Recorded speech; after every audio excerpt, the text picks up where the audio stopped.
तो क्या ये मान लिया जाए कि अल्फा होगा वायरप स्पाई यूनिवर्स में final nail to the coffin? हो सकता है, पर यहाँ कुछ चीज़ ऐसी थी। एक्चुअली एक चीज़ अच्छी थी। जिस तरह से वायरप ने सोचा कि वो स्पाई यूनिवर्स में एक ऐसी स्पाई को इंट्रोड्यूस करें जो फीमेल स्पाई हो, जो रॉ के लिए काम करती हो, और इसकी ओरिजिन स्टोरी पे फोकस किया जाए, क्योंकि अब तक जितने भी स्पाई आए हैं उनकी ओरिजिन स्टोरी पे फोकस नहीं किया गया। तो ये वाला आइडिया अच्छा था। और जिस तरह से शुरू हुआ टीजर किया, बॉबी देओल फादर हैं और आलिया भट्ट को रेस्टोरेंट ले गए हैं उसका बर्थडे सेलिब्रेट करने, 18th बर्थडे, और वो खुश होती है। पर फिर बॉबी देओल बोलते हैं कि नहीं, तुम्हें आज अपना पहला मिशन पे जाना है। और थोड़ा उससे मूड खराब होता है, फिर वो चल जाती है मिशन पे, क्योंकि काइंड ऑफ वो पूरी तरीक़ा से मैनिपुलेट है अपने फादर के विज़न को लेकर। फादर जो बोलता है वही वो करती है, और बचपन से उसको ट्रेनिंग दिया गया है, तो काइंड ऑफ वो कोई क्वेश्चन नहीं करती है। उसके पास कोई थॉट प्रोसेस उतना है भी नहीं, क्योंकि जो भी वर्ल्ड देखी है वो अपने फादर के पॉइंट ऑफ व्यू से देखी होगी। तो वो सारी चीज़ें हैं। तो ये शुरुआत जो था टीज़र का वो अच्छा था, वो कन्वर्सेशन अच्छा था। पर फिर वुल्फ की बेटी वुल्फ बनेगी वगैरह-वगैरह चीज़ें ने मूड खराब किया।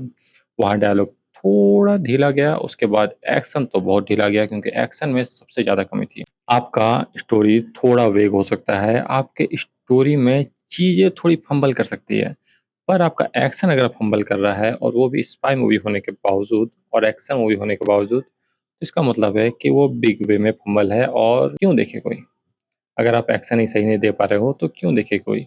क्योंकि मिड एक्शन कोई नहीं देखना चाहेगा। इवन अगर मिड स्टोरी है, थोड़ी-सी मिड स्टोरी गई है, पर एक्शन अच्छा है, तो लोग उसको झेल लेते हैं और कम से कम तारीफ़ तो करते हैं कि हाँ, इसका एक्शन बढ़िया था, वॉव लगा।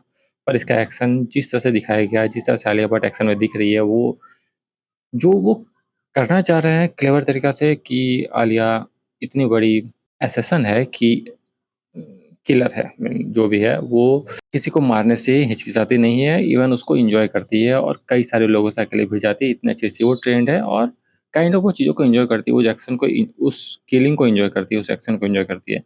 ये ब्रीफ अच्छा है, पर वही है ना, एग्ज़ीक्यूशन जिस तरह से उसे दिखाया गया, जिस तरह से एक्शन सेट पीस को रखा गया और जितना कंट्रोल्ड एनवायरनमेंट रखा गया है, मतलब सारा जो एक्शन है वो कंट्रोल्ड है, सारा जो मेकअप से लेकर डिज़ाइनिंग तक जिस तरह से सब कुछ चीज़ें चल रही है, सब कंट्रोल्ड वे में है। और काफ़ी कंट्रोल जब होता है ना, तो वो आपको उस वर्ल्ड में एंटर करने से मना कर देता है। जैसे धुरंधर का जो वर्ल्ड था वो कंट्रोल नहीं था, और धुरंधर के बाद चीज़ें बहुत बदल गई है, ये भी बहुत बड़ा प्रॉब्लम है। और हाँ, इसमें सर्वरी भी होने वाली है जिसको दिखाया नहीं गया है, पर वो भी एकदम ही आलिया के अपोज़िट होने वाली है। दोनों का ही रोल बराबर का होने वाला है। पर देखना ये है कि उन्हें क्यों छुपाया गया सर्वरी को, और शायद उसका एक टीज़र आएगा जिसमें सिर्फ़ सर्वरी दिखेगी, हो सकता है। और इसमें रूमर है कि ऋतिक रोशन भी होने वाले हैं। और हाँ, मूवी काफ़ी बार पोस्टपोन हुई है, पहले शायद दिसंबर में आने वाली थी, फिर पोस्टपोन होके गई है अप्रैल, फिर पोस्टपोन हुई और फिर पहुँच गया यहाँ जुलाई।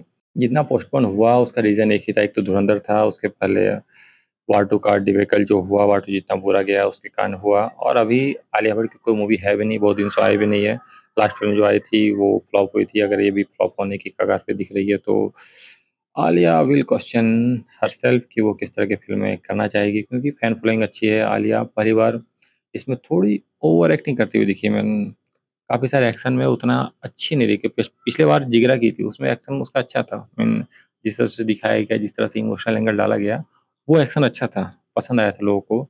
इवन फ़िल्म नहीं चली, पर लोगों को एक्शन पसंद आया था, लोगों को मूड पसंद आया था स्टोरी का। पर यहाँ आलिया भट्ट मिस कर रही है एक्शन में भी, और काइंड ऑफ एक्टिंग में और डायलॉग डिलीवरी में भी। और ये वायर ऑफ स्पाई यूनिवर्स की प्रॉब्लम है कि यहाँ हर कोई फंबल कर जा रहा है। कोई डायरेक्टर है जो किसी एक्टर से एक बेस्ट काम निकलवा ले रहा है, और दूसरी तरफ वायर अप है जो स्पाई यूनिवर्स में खासकर जहाँ वो वर्स्ट काम निकलवा रहा है। वो एक्शन में कुछ तो गलत कर रहे हैं। शायद उन्हें सिर्फ रोमांटिक फिल्में ही करनी चाहिए, क्योंकि वही वो बेस्ट कर पा रहे हैं, अभी भी डिलीवर कर दे रहे हैं सैयारा टाइप। तो मे बी उन्हें वही करना चाहिए, क्योंकि एक्शन वो भूल चुके हैं। स्टाइलिश एक्शन में किस तरह का जो नया लेयर ऐड करना है, जो धूम और बाकी चीज़ें किया उन्होंने, उसके बाद वो उतना बेटर कभी जा नहीं पाए। तो उन्हें एक्शन को थोड़ा और इम्प्रूव करने की ज़रूरत है, थोड़ा अलग वे में जाने की ज़रूरत है। और अगर ऋतिक रोशन क्वेश्चन कर रहे हैं वायरस को क्रिस के लिए, तो अब तो बनता है। दिख रहा है कि क्वेश्चन करने लायक है virus. Action set pieces real लग रहे हैं, रियल है। ऐसा नहीं है कि कोई बहुत ज़्यादा सीजीआई वीएफएक्स का यूज़ किया गया है, पर इतने कंट्रोल्ड एनवायरनमेंट में है कि वो चीज़ों को फंबल कर जा रहा है। तो वो एक्शन कोरियोग्राफी को थोड़ा बेटर रख सकते थे। कुछ चीज़ों पे उन्होंने ध्यान दिया, कुछ चीज़ों पे नहीं दिया। यहाँ आलिया हर एक्शन में दिख रही है कि उन्होंने खुद एक्शन किया है, तो वो चीज़ अच्छी लगी कि हाँ, आलिया ने अपना एक्शन खुद किया है, कोई फेस स्वैप नहीं हुआ है, तो वो सारी चीज़ें थी। एक चीज़ देखते हैं, दूसरा चीज़ भूल जाते हैं, उन्हें सब कुछ देखना होगा, सारी चीज़ों पे नज़र रखनी होगी, तभी एक अच्छा मूवी बन पाएगा। और हाँ, इसमें गाने होने वाले हैं, बिग नंबर भी होने वाला है, सब होने वाला है जो वायर अप स्पाइनर्स में होता है, पर मुझे नहीं लगता है वो इसे रिवील करेंगे क्योंकि बहुत गालियाँ पड़ेगी, तो वो इस चीज़ को बचा के रखे हुए हैं, इस चीज़ पे फोकस नहीं कर रहे हैं। नहीं तो इस टीज़र में एक बिगिनिंग सीन दिखने को मिलता, पर क्रिटिसिज्म उन्हें भी सुनने को मिला है, तो वो इसे दिखा नहीं रहे हैं, पर है, ऐसा सीन होने वाला है और ये सारी चीज़ें भी होने वाली है। फिलहाल वो कब तक बचाएँगे क्योंकि फ़िल्म तो वही होने वाली है, बस वो प्रमोशनल टैक्टिक को थोड़ा बदल दिए हैं ताकि चीज़ें उतनी फंबल ना दिखे जितनी वो एक्चुअल में है। तो ये मत समझो कि कुछ बहुत बेटर होने वाला है और कुछ बदला गया है, मुझे नहीं लगता कुछ बदला गया है, कुछ शूटिंग का तो खबर उतना आया नहीं है। पर हाँ, जो भी है वो ये है कि उन्होंने प्रमोशनल टैक्टिक को बदल दिया है क्योंकि वॉर के टाइम पे प्रमोशन बहुत बेकार हो गया था, तो उन्होंने काइंड ऑफ प्रमोशन को थोड़ा बदला है, थोड़ा चेंज किया है कि वो सारी चीज़ें नहीं बताएँगे जो ऑडियंस कम कर दे, पर हाँ, वो वही चीज़ों को दिखाएँगे जो ऑडियंस ले आए। पर हाँ, एक्शन इतना बेकार रहेगा तो कैसे ही आएगा।